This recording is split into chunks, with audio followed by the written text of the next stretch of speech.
Assalamualaikum warahmatullahi wabarakatuh. Selamat berjumpa kembali dengan saya Fatma Lestari dalam kuliah Toksikologi Industri untuk sesi Toksikologi Logam. Pada sesi kali ini kita akan membahas mengenai logam, yaitu gambaran secara umum, karakteristik logam di tempat kerja, contoh-contoh logam di tempat kerja, dan bagaimana juga toksisitasnya, serta yang terakhir adalah zat pengkelek sebagai salah satu solusi untuk mengatasi toksisitas logam. Logam adalah elemen elektropositif yang secara umum berwarna putih bercahaya mengkilap. Dapat berada dalam bentuk logam sendiri, kemudian transisinya dapat memiliki kemampuan meregang, dan logam dapat berikatan dengan non-logam membentuk garam, oksida, dan juga membentuk oksida logam, serta dapat berikatan membentuk alloy, yaitu antara logam dengan logam lainnya. Karakteristik logam antara lain adalah karakteristiknya bercahaya, dapat mudah dibentuk, bentuknya padatan, dan memiliki titik leleh yang tinggi. Logam merupakan konduktor panas dan listrik yang baik, dan ternyata dari sekian banyak unsur kimia, logam 80%-nya. Dan logam telah lama digunakan sejak zaman purbakala. Beberapa istilah-istilah terkait logam yang berkaitan antara lain adalah ore atau mineral mentah yang berharga yang ditambang dan diekstraksi. Logam murni disebut sebagai logam saja, dan kata alloy adalah campuran logam dengan logam lainnya. Sedangkan metalloid yaitu memiliki karakteristik antara logam dan non-logam, contohnya adalah arsen.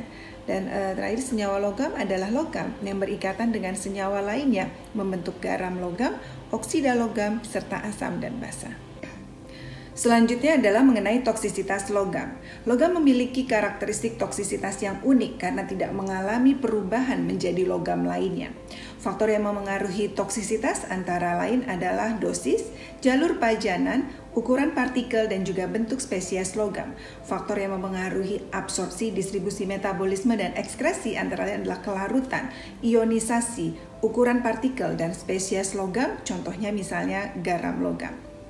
Toksisitas logam juga sangat dipengaruhi oleh misalnya ringan atau tidaknya logam, elektropositivitas, dan juga bentuk oksidasinya. Contohnya adalah yang terkait dengan berat atau ringannya logam. Berilium dan litium memiliki radius ionik kecil, rasio antara muatan dan massa yang tinggi. Logam sangat toksik. Elektropositivitas meningkat dari kiri ke kanan dan meningkatkan bioavailability. Misalnya seng, kadmium, merkuri, aluminium, gallium, indium, dan thallium. Bentuk oksidasi, mangan 7 lebih toksik daripada mangan 2. Kromium 6 lebih toksik dari kromium 3. Itu adalah beberapa contoh toksisitas logam. Berikut ini tabel susunan berkala yang menunjukkan makin ke bawah adalah electropositivity meningkat sehingga meningkatkan bioavailability. Toksisitas logam juga bergantung dari beberapa hal. Toksisitas akut, logam dapat masuk melalui jalur inhalasi maupun ingesti, contohnya timbal pada cat. Toksisitas kronik misalnya dapat mengakibatkan neurotoxicity, efek pada sistem sirkulasi darah, nefrotoxicity, reproduksi, dan juga karsinogenisitas. Efek kronik umumnya terjadi secara berulang dan terekskresi secara perlahan. Pajaran logam dapat berasal secara alami, misalnya dari letusan gunung api ataupun berada di alam secara alami. Kemudian dapat juga berasal dari lingkungan, kemudian berasal dari pajanan di tempat kerja, makanan, dan juga penggunaan medis. Toksikokinetik dari logam dipengaruhi oleh dosis, absorpsi, distribusi, biotransformasi, dan juga ekskresi. Mekanismenya meliputi antara lain adalah misalnya dengan menjalani oksidatif stres, inhibisi enzim, kerusakan DNA, dan juga ekspresi gen yang mengakibatkan terjadinya efek kesehatan yang merugikan.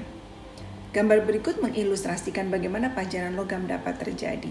Sumber pajanan juga sangat beragam, dapat berasal dari air, misalnya arsen dan juga timbal, makanan, merkuri, industri, misalnya kadmium, arsenik, insinerator, merkuri, kadmium, preservatif atau zat pengawet misalnya seperti arsen, limbah, seng ataupun juga timbal, elektronik, merkuri dan copper, consumer product contohnya timbal dan juga antimoni.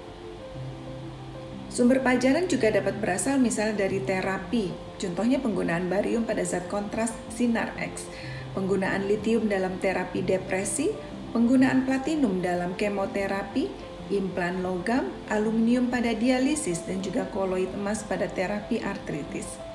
Di alam, beberapa logam terkandung secara alami pada beberapa wilayah.